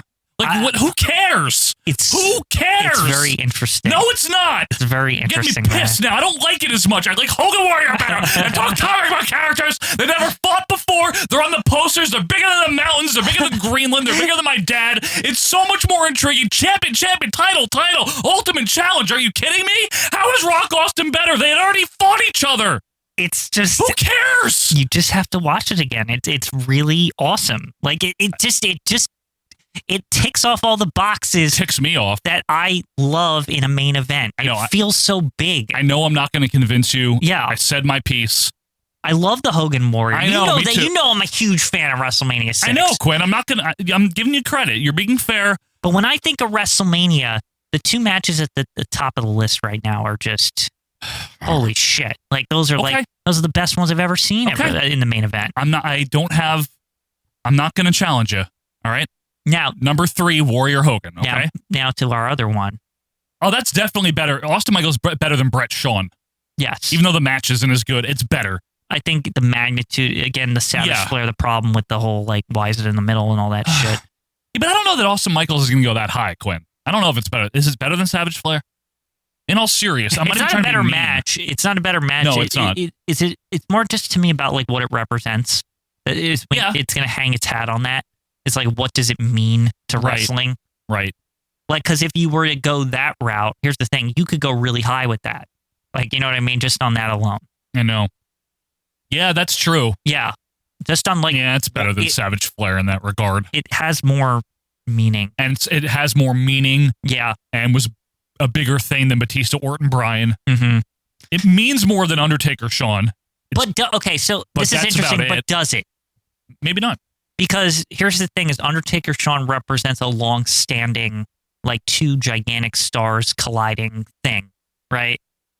Yeah, it does. It does have a lot of history to it, whether it's overt about it. Yeah, you know what I mean? Implied history, sure. Yeah, like, I know. The fans going in.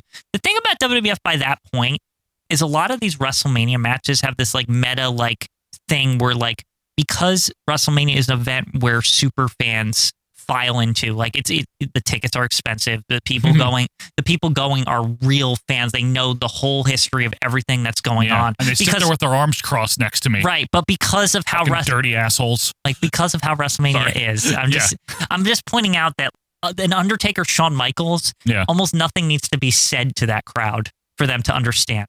Sure, right? and You know what I mean? Like, and the build was good anyway. Yeah, them running into it's the Hogan Warrior thing where they run into each other at the Royal Rumble. Yeah, and Shawn was. I mean, they're great. But Austin Michaels, the one thing it has a couple things over it. It's the beginning of an era. Right. It's a title match. It went on last. The era-defining thing is what's driving it right now. Yeah, I have to put it above it. I hate to say it. No, I know. It's not good. The match isn't good because of other reasons. And it's not even because they're, like, doing it bad. Right. It's one of the lesser matches wrestling-wise on this card, in my opinion. Yeah, but so is Hogan list. Andre, Well, and it's number one. I know that. Yeah. So. All right. Okay. I think it's actually more important than Rock Hogan. 100%. I don't like it nearly as much. I actually think that it really is a top 5. Yeah, I want to. If we're gonna do anything, I don't think it beats Savage Hogan. I don't think it beats Savage Hogan either. But I can put it above Rock Hogan. I can put it above Rock Hogan because it actually means something. Hogan. I mean, listen, Hogan Rock is tremendously satisfying, and it was great to see Hogan back. Sounds deliberate as the Austin right. It's Shawn just, thing. It's a spectacle, and I love the spectacle of it. Yeah, I could put Austin Michaels at number 5, but leave it there. I don't think it beats Savage Hogan with all the history and build there. Yeah. And as much as we want to say, it kicked off an era, and it did, that era was happening one way or another. I mean, Austin, it was just a formality at that point, Quinn. I think it meant a lot to people to see Shawn go down to him, though. Yeah, because Michaels never loses a belt. Yeah, but I mean that if there's any time to use your Shut up. your situation where you've that like you're passing the torch here. This is it, right? No, I got to give him credit. He didn't lose a smile or anything like that. He didn't fail a drug test or anything like that. He lost the belt in the middle of the ring. And I know it's a story for another time, but some of that I feel like the stuff we're talking about that he did is driven for just like he doesn't like Brett in real life.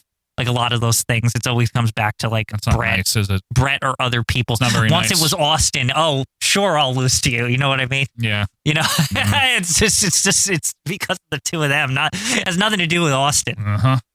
Well, yeah, I can leave it at 5. Yeah. The only reason I think we're putting it above Rock Hogan is just because it mattered more. It's not better. Nothing about it is better. No. That's just to clarify, nothing about it is better than Rock Hogan. It's just what it represents. It's just what it represents. It's allowed to get in on that, I think. Yeah. That's it. I love this list. I think this list is very good. I think Rock Austin's way too high. Okay, here's the thing with that. What? Can I just say Yes. before we stop here is that it's like it could flip-flop maybe.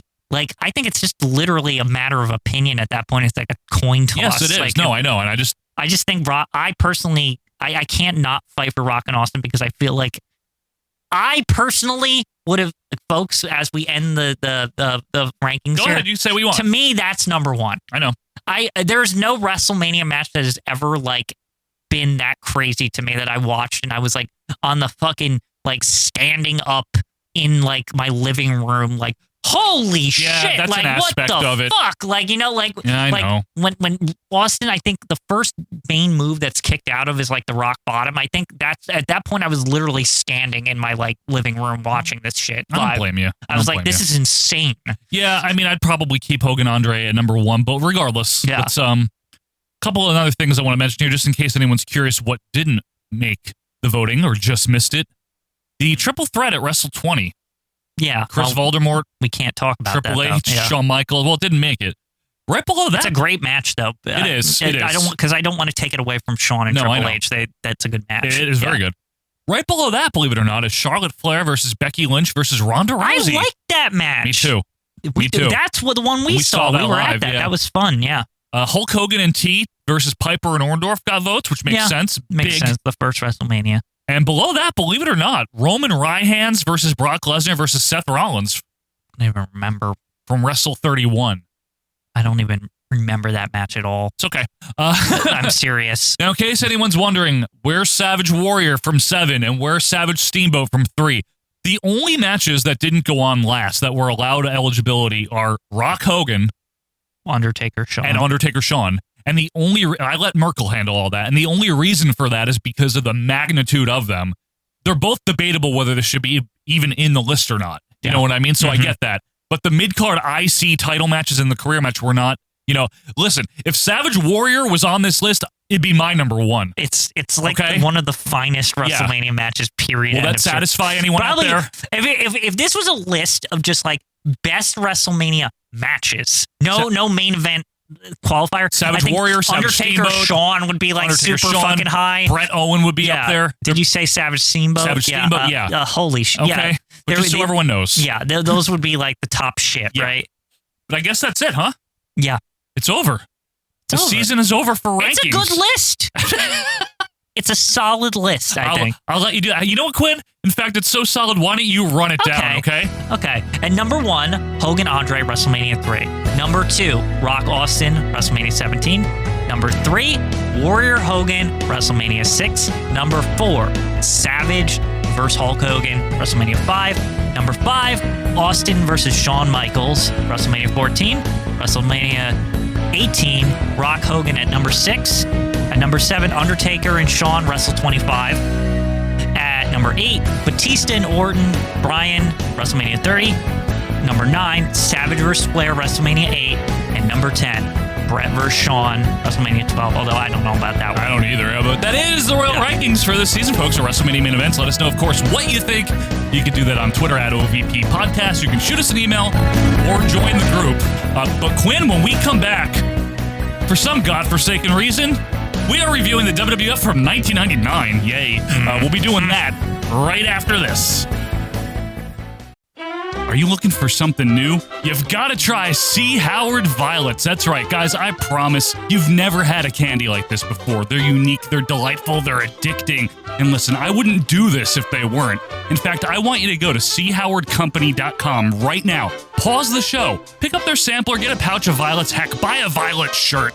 Just tell them OVP sent you there. You've heard about the blue chew. Well, this is the purple chew, and I'm telling you, these things are truly delicious. Even Quinn likes them now. Again, that's chowardcompany.com. The letter C, howardcompany.com. And remember, tell them OVP sent you there, because you've got to try the violets. Hello, wrestling fans. It's time to shout out our friends of the show now. These are other independent podcasters that do their best each and every week to put out a unique program focusing on old wrestling, kind of like OVP. Let's start with the best of Southern Fried Wrestling. We're talking filthy. We're talking unprofessional wrestling podcast. We're talking about Booking the Territory, where you will get your fix of the NWA each week. And then, for a whimsical journey led by one man, Pete Winson, check out Greetings from Allentown. It might be WWF, it might be WCW, it could be Mid-South. So check out our friends of the show. We're talking about Booking the Territory and Greetings from Allentown. And welcome back, wrestling fans, to our Vantage Point, the Retro Wrestling Podcast. This is episode number 219. 219! Thank you, Quinn. Quinn, we're reviewing something, but before we do, we're going to let our pal from the other side of the pond introduce it, okay? Let's hear from the one and only Richard Land. Hello, chaps. Just a quick story about this upcoming review. It's WWF Superstars from June 27th, 1999. But it's the UK version with Gorilla Monsoon on commentary. And yes, that date is correct. June 27th, 1999. 3 months after Gorilla's final public appearance at WrestleMania 15. And fans in the US watching that event would have no idea Gorilla was still going to Stamford every week to do the voiceovers for this show. So as most of you know, I searched far and wide for the obscure and rare videotapes for OVP to review, and this is a very new find indeed. Joe, in particular, has been nagging me for about 4 years now to try and find a full episode of this show from 1999, and I've been looking myself a lot longer, but always keep coming up short as nobody bloody taped these. I think that's because it's very much just Shotgun repackaged with different commentary, and a Shotgun aired the day before Superstars in the UK. I suppose that's why. Although, as Kevin Kelly and that cock, Terry Taylor, were the Shotgun commentary team for most of 1999, I have no idea whether anyone would want that version over this. But anyway, enjoy this review, everyone, as I'm sure the boys will do it justice. Cheerio! Well, thank you, Richard Land. Thanks, Richie. So yes, folks, if you didn't hear him through his thick British accent there, this is WWF Superstars UK version. UK edition, yes. June 27th, 99. And the reason we're doing this is for one reason, Quinn, and literally... There's only one, because I wouldn't watch this willingly. And it's because Gorilla Monsoon is still on commentary. Now, not to dash anyone's dreams, but when Gorilla did do this show in 98 and 99, he was always the third man of a three-man booth. Oh, yeah, he definitely wasn't the featured commentator at all. He was in 97. Remember, we've heard him with Ray Rougeau and all that? Yeah. But not by 98, 99. And yes, this is 3 months after his frail appearance at WrestleMania 15, and only a little over 3 months before he would sadly pass away. Right. But he was still doing it, and you got to figure at this point, it's just for the love of it. Oh, yeah, he doesn't have to do this anymore. I mean, they're at this point where they're just going to make sure he's okay. He's employed for life. He can do whatever the hell he wants. Yep. So play golf all day or whatever he wants to do. Right. Let's talk quickly, Quinn, about the landscape of the summer 99. I have no idea because 99's a blur. Just watching this show alone, I was like, oh, that happened? Most of it. Because 1999, as we've said in the past, is so chaotic that me and Joe's brains can't even comprehend what the fuck is happening. I do know the main angle in this, though, is one that I actually like, the one where Stone Cold, by hook or by crook, becomes the CEO due to some stipulation. I think it was Hook. Yeah, and it leads to some shenanigans at the headquarters that are actually kind of funny. There's some fun stuff. And it leads to a super fun match at the King of the Ring, where Vince and Shane all goofily have to try to beat Austin in a ladder match to keep the company. And this is true. It's actually it's one of their better matches of the Vince and Shane wrestling things. Sure, you know what I mean? Yes, I know. You always say that. You love it so much. I will say the best actually ever match where the two of them wrestled was against each other. WrestleMania 17. That match is why is this so good? You know what I mean? No, it's great. So I want to give Shane and Vince some props here, just on the side. Yeah. Because sometimes they actually do show up and are super entertaining in a wrestling match. Well, they generally are. Yeah.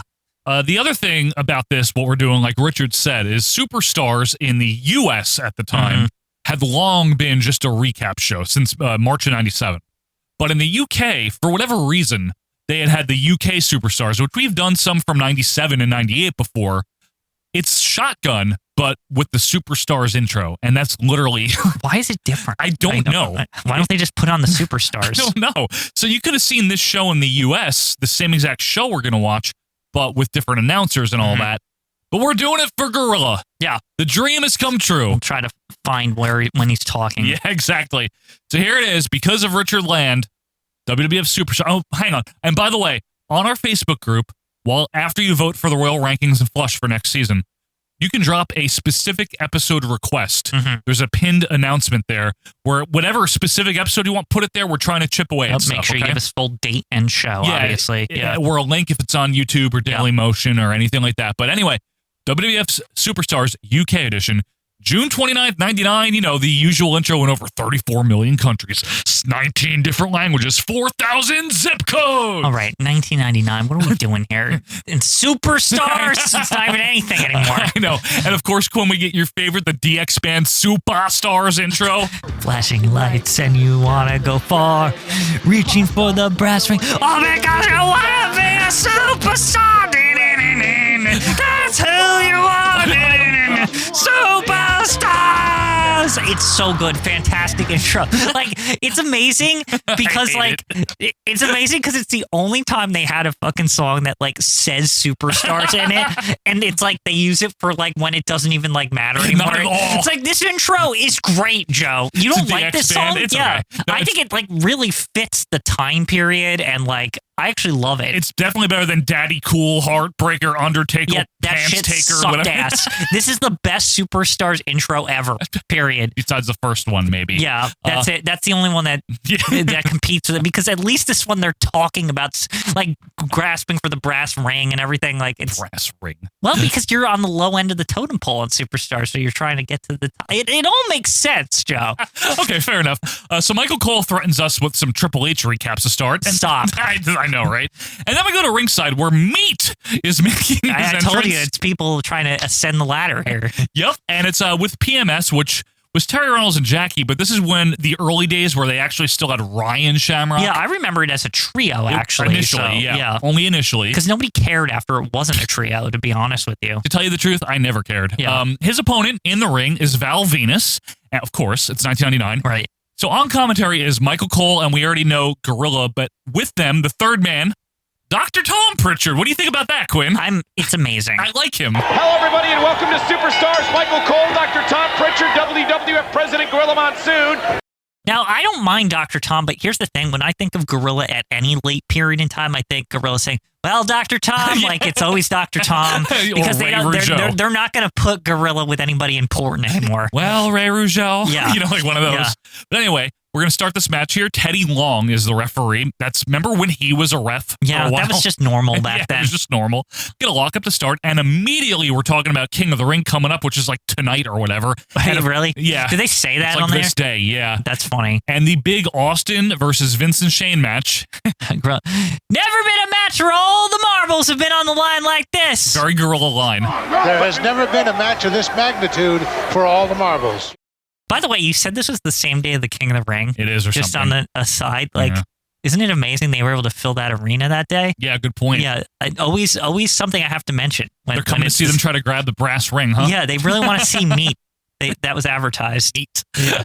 Anyway, Venus is in with the corner clothesline, some general ass kicking. As Dr. Tom explains, you have to climb the ladder to get the marbles. They keep saying marbles. The marbles! Yeah, there's literally a bag of marbles to go in. And I will say, Gorilla here, I don't want to, I know I'm doing the high-pitched Gorilla. He's not really how he's talking. He's just like, oh, and all the marbles are on. He doesn't care. He's doing his 95 Coliseum video voice, Yeah, it's that. Stan Lane, that voice. Anyway, Gorilla then chimes in to talk about how Austin could win control of the company. He's like, it could be good, it could be bad. Mm-hmm. It's so weird that he's talking about this stuff. It's so weird that he's talking at all in 1999. I know. Well, it could be good, it could be bad. A cover by Val gets two. Big rights in the corner by Val. Still talking about the ladder match, by the way. King of the Ring, nice spine buster by Val. Gorilla thinks the tattoo that Val recently gave Prince Albert on his ass looked really good. That happened? Cannot believe. First of all, I don't remember that, but second of all, Gorilla Monsoon talking about that. Well, it's a compelling storyline in the world of 1999 canon. And speaking of compelling, now the announcers switch to talking about Rock versus Undertaker at King of the Ring. Meanwhile, Venus gets distracted by his former lover, Quinn, Ryan Shamrock. Right, I remember that. Yep, that's how she was introduced. Remember? Yeah, he was like, wasn't he trying to get back at Ken Shamrock for some shit? I don't remember why. Absolutely right. And saving Ryan's I found your sister. 1999, everybody. Yep. So Mead attacks him from behind. They brawl to the outside, back inside. Also, can I just ask, I like him, but why do you think Dr. Tom is a commentator at this period of time? Probably because he's training like Kurgan or something. I don't know. Whatever he's doing in the basement of Stamford in somewhere where they have a ring set up. They're like, this guy needs help. Back when the day, right, Joe? And I always noticed this. Back in the day when they didn't have NXT or Performance Center to send you to. Send to fucking Dr. Tom. They sent you to Dr. Tom in the basement over at fucking Titan Towers in some rusty ass ring. And they sometimes have footage of it. And it's always dim and the ceiling's low. And there's just a crappy ring. And Dr. Tom's teaching you how to wrestle. This is real. And it was only Dr. Tom. It was there wasn't people there. It was just no, you just go to Dr. Tom for 6 hours on a day. He's wearing a crappy gray t-shirt. Right. Sometimes Dory Funk is there. I've seen it. Usually swishy pants on. Yep. This is all with the shitty hair. With the shitty hair, and he's all sweaty. And he's like, okay, this is how you do arm shit. And that's what's happening. And for the record, we love Dr. Tom Pritchard. Yeah. He's tremendous. He was their this is how you wrestle guy for a couple years in the 90s. He's noted as a great trainer. Right. Anyway, announcers now talk about the King of the Ring tournament. Cole has to say B.A. Billy Gunn because the UK, they have restrictions and all that. It's proper there. And then Gorilla, this is just so bizarre, talks about how China could win and become the queen of the ring. It's right. Gorilla talking about that is weird. It is. Shoulder up for Val. And Mr. President, what about China with the opportunity to become the queen of the ring? Because she could be queen of the ring. Wouldn't surprise me. She's got a lot of outside help. So I thought that by Meat, as I realized, Quinn, why they didn't do long matches in 1999, because no one cared. I don't care because I'm listening intently for Gorilla comments, mainly. Me too. Val's up. He hammers out corner whip, reversed by Meat. Boot by Val to the Meat there. Gorilla says, that'll slow him down. Yep. Bulldog by Venus. Big rights by the Venus here. Irish whip, back elbow, and an elbow drop. moves. He's a house of porn, etc., etc. Do you think the door to his house is like those double saloon doors? Probably like the VHS place. Yeah. Anyway, meanwhile, Michael Cole wants to talk about Hardcore Holly. Dr. Tom thinks he's literally dumb. Yeah, what is he, dumb? Yeah, he's just dumb. Challenging Big Show. Remember that where like they tried to make Bob Holly really good in '99? Yeah, and then it says piss ass and things like that. Slap nuts. I used to be a race car driver. Now I'm not, so I'm good. Now I'm just a jerk. Like, he's just rude. Like a surly person. Yeah, he's just like, I'm good now. Cool gimmick. You know what I don't understand about his gimmick? He acts like he's good, but everyone knows he's not. Like, you know what I mean? Like, he's not The Rock. He's not Austin. He's very mid-card. But that's all he is. Here's the thing, is he acts like he's like a former world champion with the way he talks. I know. I was once on the top of the totem pole, and he never was. Like, who is this guy? He was once behind a steering wheel. I mean, generally, he was just fighting Aldo Montoya. Right. Like, shit like that. Just losing to people. Yeah. Anyway, Irish whip again. Boot double underhook suplex is nicely done by Val, which gets to Val of the charge, elbow by Meat, and he sets up the Meat grinder, which I guess... I don't even know what it is because he couldn't do it. It looked like it was going to be some one of those twisty reverse neck breaker bullshits. Yeah, or a slam. I couldn't make sense of what he was trying to do, so... So before the Meat can grind Venus here, Val reverses into a fisherman suplex for the win. This is random, although Val is much better than him, so this makes total sense. Good point. Like, I was like, what? This was a weird match because I was like, well, Meat's probably going to win because they want to push him right now, right? They don't. But at the same time, I was like, but Val Venus isn't like a jobber yet. He isn't like Mr. Corbin. What was his name? Chief Morley. Chief Morley. Baron Corbin. Are you equating him to Baron Corbin? The Chief Morley character is very Baron Corbin. Very similar. Yeah. So my point is that he wasn't that yet. So I was like, wait a second, Val can't lose to this jabroni. And he didn't. Yeah. Venus beat Meat. Anyway, suddenly Prince Albert and Droz run in and attack. Cole says, what strength prompted me to think of Street Fighter 1? But don't forget there are many gods all over the world. By the way, for all of this, Droz, PMS ringside, Gorilla Monsoon's on commentary. I just want to mention very this. Weird, it's very weird. Anyway, they beat the Venus down and they really jack him up before leaving to Droz's music. Did nothing, by the way. Droz gets the music. He like Prince Albert did all the things. Yeah, that's true, actually. Puke. Anyway, Cole now throws to a sit down with Ken Shamrock, talking about trying to win the King of the Ring the second year in a row. Yeah, it was all high pitched. It's really hard. It is like, it's hard, but I think I can do it. Why do you even have to win it twice? Like, it barely matters anymore at this point. I know, it's a stretch that it even mattered in '98 when he won it the first time. It's interesting though. They did. If you notice throughout this, it seems like they did sit downs with everyone and only just took the stuff that they liked or whatever. Yeah, like 10 seconds. What I think's going on here, because I noticed this thread throughout the whole show. Yep. I think what this is trying to make it matter again. Like that. The interesting part is like I think 97 was the last one that mattered, and 98 kind of was like whatever. Yeah. And so this is them trying to make a return to form, like kind of propping up the King of the Ring brand again, right? Like trying to like this 99, they're making an attempt. No, they are. They're making an attempt to say like, no, King of the Ring, it means a lot, right? Give them that. So they did sit downs with all the participants. It's kind of cool. Yeah, actually. Billy Gunn now pops up in his sit down to talk about how he's been in the WWF for 7 years. It's actually 6. And he's never been in the King of the Ring before because it's the first time now that he hasn't had someone strapped to his back. Shut up. Like, seriously. He owes Road Dogg. Yeah, Road Dogg no one would care. No one would care about. Road Dogg did all the work. He did all the charisma lifting. You know what I mean? Like, he did all the heavy lifting. Remember at the beginning of New Age Outlaws, like, literally only Road Dogg talked, and Billy Gunn would just, like, point at his shirt or something and, like dance around. Because he's horrible at talking. Yeah, exactly. Sorry, Billy Gunn. Fact, I know we're going to get shit from him for that on Twitter. Honestly, you know, we're saying he sucked at talking, but Billy Gunn as a wrestler and person in wrestling, I never really minded him. I never got the, like, hate for him. I never minded him. I just don't like him as a singles wrestler. Yeah. It's the only thing. I don't mind him either way. It's just I don't see him as a main eventer. And they never, only that one time, like at SummerSlam, they tried to push it, which is here. Yes. And it didn't work. And he went back to being